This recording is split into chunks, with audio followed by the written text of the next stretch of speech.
Hi there, Angela here at Sew Bright Alpine Quilting, and welcome to our Great International Craft Show session for Friday afternoon. This afternoon we are going to be talking about English paper piecing.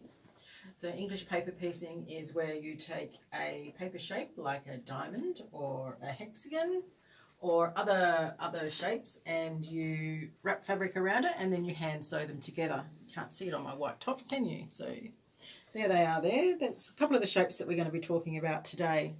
We've got some patterns from some fantastic Australian designers. One of them is Helen Stubbings from Hugs and Kisses down in Tassie.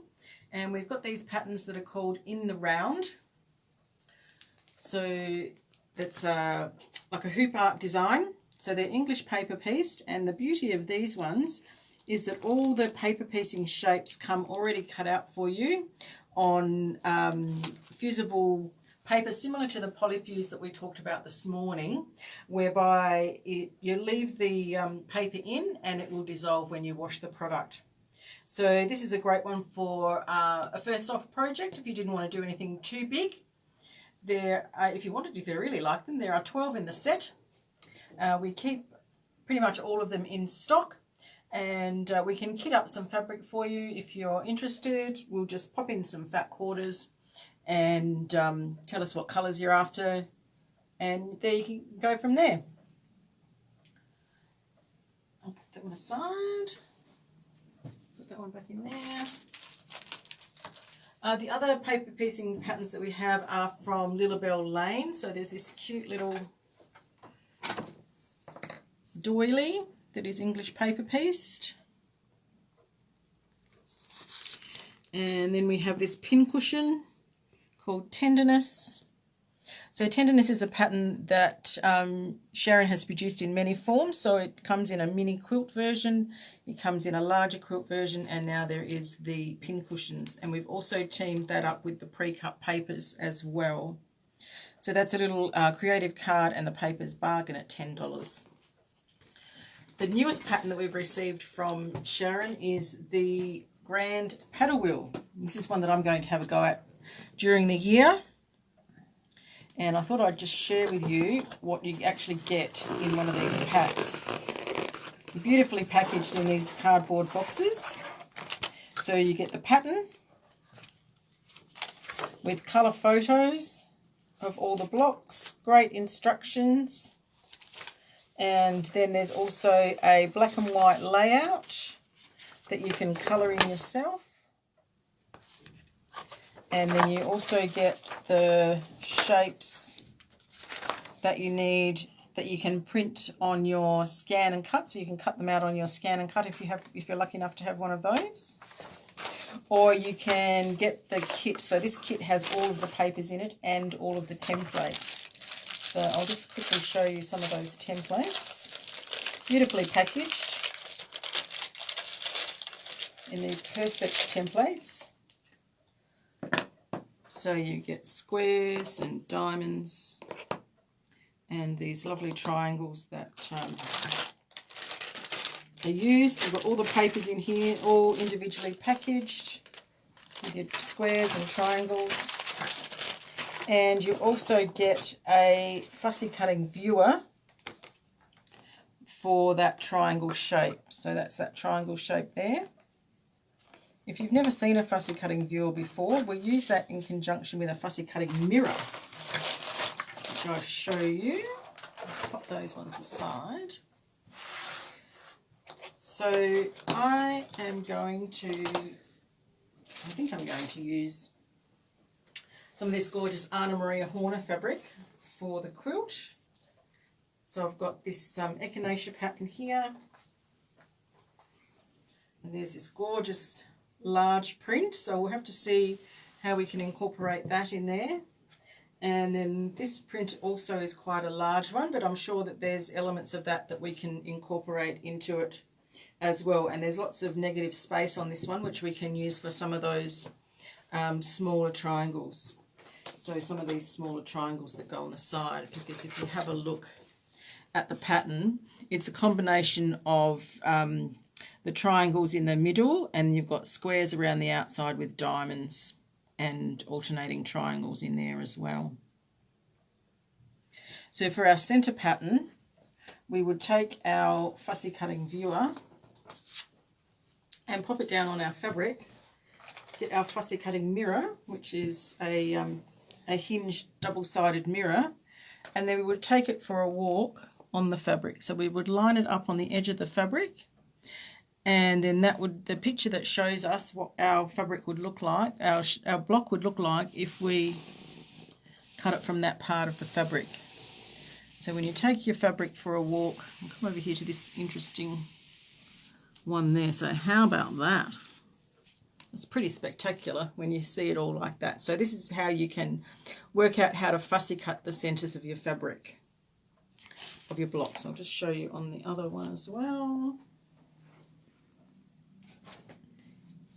So once again, if we pop it down here, we've got this interesting design here, and that can create some nice intricate patterns. If we slide it over to here, you can see all different sorts of designs that will pop up. And if you get a frond, I'll turn it around this way. Oh, that won't show it as interestingly.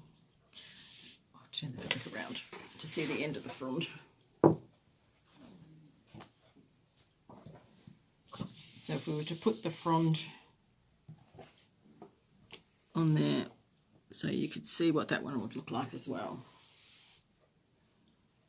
So the mirror and the viewers are a great way to, as I said, try and work out where you're going to cut from your fabric to start with. Sharon also has 2 sets of viewers that have lots of different shapes in them, like the 1-inch hexagon, which is quite a common shape for English paper piecing. So if you were to do a round of hexagons, you can see how you can move it around the fabric and get some interesting designs out of that as well. So if you've got that sort of motif that you want to highlight,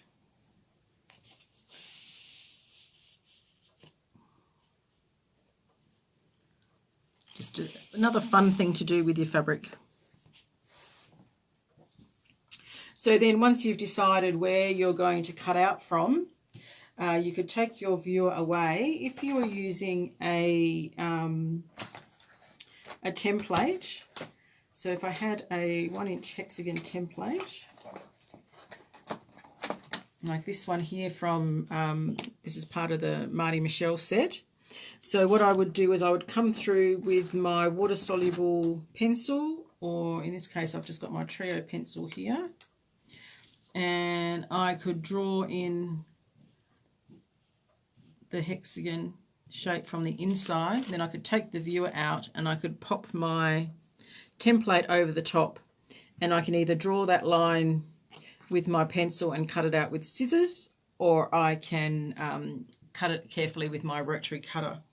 And then I would be looking, if I'm going to do that on the same part of the leaf, I would be looking for that part of the pattern on the next part of the fabric, so that you get a repeat of the same pattern. Hopefully that makes sense. So once that was cut out, you would pop it on the back and use your glue stick to glue it down. There's the glue stick. So you would run your glue along your paper and flick the fabric over top of the paper, and have them all pieced. I was going to get some prepared for you, but we ran out of time today. We've had a busy morning in the shop. So here's an example of how you can make something quick and easy, like a little pin cushion with your hexagon shapes. So we've just got 7 little hexagons that we've sewn together, and then we've appliqued them onto a background, made it into a little pouch, little pin cushion. Talking about sewing them together, I like to use the John James Golden Glide applique needles in a size 10. I find that's a nice size to work with. The eye's not too small, but it is quite small. And I like to sew my shapes together with the Resand thread. I just find it nice and fine. It sits really nicely in the seams, and it's thread that I can use on the machine as well, so I don't have to have two separate types of threads for hand sewing and machine sewing. So I find that quite useful. If you're having trouble with your pushing the needle through with pricks and things, you can grab something like this Thimble Pack. That is helpful. So they have lots of different things that you can stick onto your finger, so little metal sandpaper, or just little plastic discs that you can stick onto your fingers that help push the needle or pull the needle through the fabric and protect your fingers. The templates that I was talking about from Marty Michelle are two sets that we have. So we have this one here, which is set G, which makes, it's a small hexagon one, so it makes 1 inch and 2 inch shapes, and there's 11, I think, in that set. Yeah, 11 pieces. Oh, sorry, 9 pieces to cut 11 shapes. So you can cut all of your hexagons, diamonds, triangles, half hexagons, and the jewel, you know, the hexagon with a triangle on the end of it. So it shows you the shapes on the back there. So you get all of those shapes there. And the beauty of those is that you know that they will all fit together. And the other size is set H, which has 3 pieces in it, and it's a large hexagon, so that makes 1.5 inch size and 3 inch hexagons as well. So that's got the large hexagon, the half hexagon, and the diamond in there, and then it shows you how you can use all of those shapes to cut out all of those different triangles and diamonds and square diamonds and hexagons, which is very helpful. Another useful tool is the Sandpaper Board.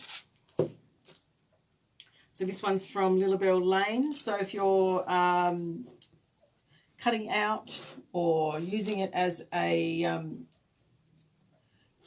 hold to hold your fabric on when you're drawing around your shapes, it stops the fabric from slipping, so they're a really good idea.